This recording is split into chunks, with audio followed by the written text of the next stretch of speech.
on this 12th episode of Entrepreneurs in Quarantines. Who has the better beard, ladies and gentlemen? Kris Mychasiw is definitely in the lead. That's a wonderful full beard.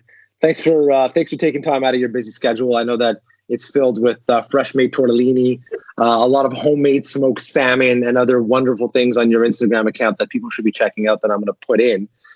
Kris, tell me who you are. What do you do for a living, man? Sure. My name is Kris, obviously, as you alluded to earlier. I work in sales and sponsorship for a group here in Montreal that looks after Montreal Canadiens, the Laval Rocket, and all the major festivals within the city here. So lots of fun for us. And obviously, there's been a lot of changes within the organization with all of this fun COVID going on. So I've taken up a lot more of my Instagram and my cooking that you mentioned earlier.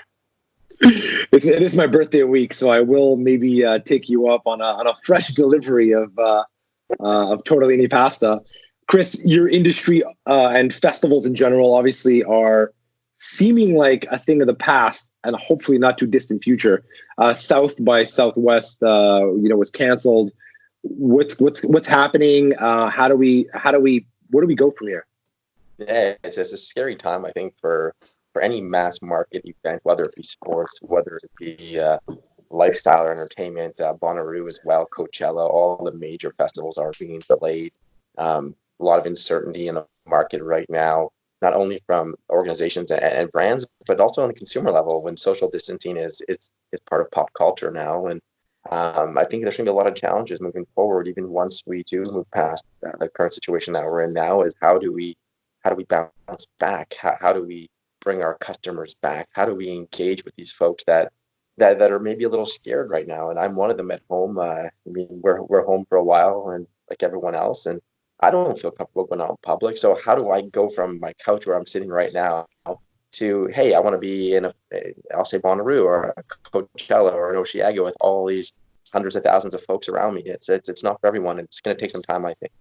Yeah, I just want to confirm that you're not wearing PJs. You are wearing pants.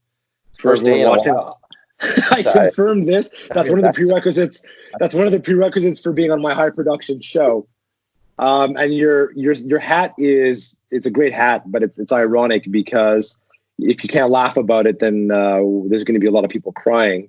And what's interesting is that I had a great chat with John Gumbly the other day, and he's in the club restaurant business, and he's pivoted really fast. He's doing things like online social distancing clubs, and he's kind of using some of his market power to get people together, but kind of in the comforts of their own home. Do you think that's a possibility for festivals, concerts, and sporting events, e-sporting events, for example? I mean, I think there's something that can be done. And we look at some of the larger festivals in the comedy side. I mean, I saw Sugar Sam, he did something a few weeks ago that took off. Oh, he did a live Facebook Live of his show. I think it generated like 135,000 on this Facebook channel. I thought that was fantastic to say, you know what, Montreal guy is really pushing content out in a time more than ever that we actually need some humor and some comedy to look at. You know, at the end of the day, we're all human beings with emotions, and we're plagued with deaths and how the coronavirus is spreading not only here in Canada but globally. And people like Sammy have done a great job to really convey a different kind of message. And hey, guys, at the end of the day, you have to have fun and laugh. Now, is this an opportunity? What can we learn as an industry? Somebody who's in the festival scene, are there things that are being worked on or that you're thinking about now that could be used going forward to kind of create more of a recession-proof festival industry? Well, I think it's tough because the whole thing with the festivals and sporting events, it's about that experience. And I think people that understand what the end user is looking for. It's not just hey, I saw, for example, for me, hey, I saw Eminem, that was amazing. I saw him on Facebook Live. Everyone can see that, or everyone can see a YouTube clip of him. But to say I was in the crowd last week, I go when Logic was playing. I'm a big Logic fan. I was fired up as someone that sells the festival.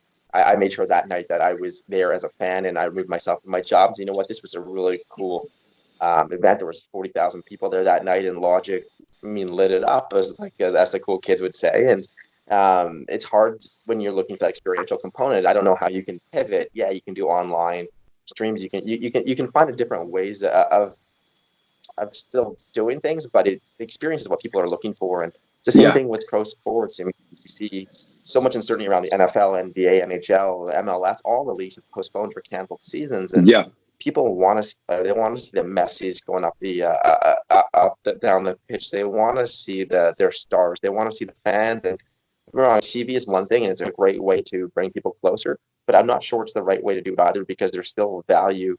I think there's more value being in stadium or in an arena. You can't replace that, and you've been to enough sports events to say, you know what, see your son's face light up when he's at a hockey game, and you're like, you can't get that on TV. Yes, you get. How has life changed for you, and have you found balance between your professional career and your passion for cooking? I think in these times we're going through now, as you start looking at what's important, and these kind of things humble you as well, and you realize that at the end of the day, we're all human beings, and you have to really do what you feel is right. So I've rebranded, I'll say about 2 years ago, my Instagram specifically to Shay Cashew, play off my last name, as well as Shay, which is kind of like a play on a bistro or a restaurant of some capacity, and say, you know what, I'm going to have some fun showing simple solutions for people that may not know how easy it is to cook, and it's not rocket science. A lot of things I'm doing is very basic, or at least I'll consider basic, but making pasta, just eggs and flour, nothing crazy.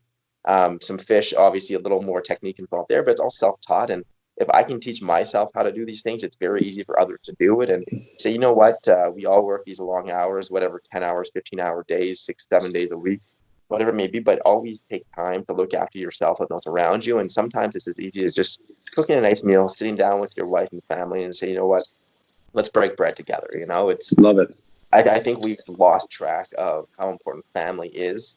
And these kind of times is where it's reinforced. Like, I go out for my daily walk right now. I see Noah behind us now popping in. But we spend time with family, right? And same thing here. I see families walking. I see kids, families playing street hockey with each other and stuff that I don't see anymore. And growing up, I just don't see what we used to see anymore, and it kind of bothers me. So for me to be able to use my Instagram as a catalyst to drive people to get together as families and say, you know what, forget the crap that we're eating, the crap dinner. Don't get me wrong, I love my KD.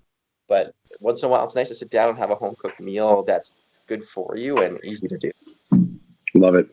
Kris, final thought on what's one thing that's come out of this that has surprised you or angered you about not only human nature, but about kind of the market industries?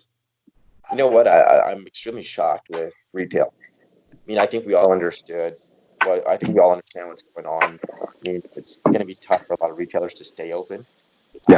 Especially when not deemed essential. Clothing is going to be going through some very tough challenges. Sure. Thank goodness for commerce that allows people to still shop. That said, I read something this morning, and this is the stuff that bothers me, is people's patience. Someone was a shopper at Walmart, wasn't pleased with the security measures put in place, so drove over the security guard. I read something again this morning about it. We're at Maxi, and there was a 67-year-old that was in line this morning waiting for that kind of senior 7 to 8 a.m., I think, or 8 to 9 a.m. and got to the door and said it's 70 plus. I think as humans, we have to be more, I'm not going to say receptive, but understand there's human nature and emotion. And 67 to 70 is pretty damn close. And that 67-year-old is actually shopping. It's crazy. These kind of things bring out the best and the worst in people. It's nice to see people working together for a bigger cause, but there's always a few that just ruin it for everyone else involved. And those few are for the media, and it's driving me crazy. And it goes as far as the leader of the United States. On that political note, we're going to end there. And I wish you all the best, brother. And I look forward to my fresh pasta being delivered on April 10th, my birthday. Yeah, you never. What are we today? The 7th. You never know what'll happen. I'm actually gonna run a contest on my Instagram account. We're gonna. My man, take care. I'll see you on the other side with no beard. All right, sounds good, buddy. Take care, brother.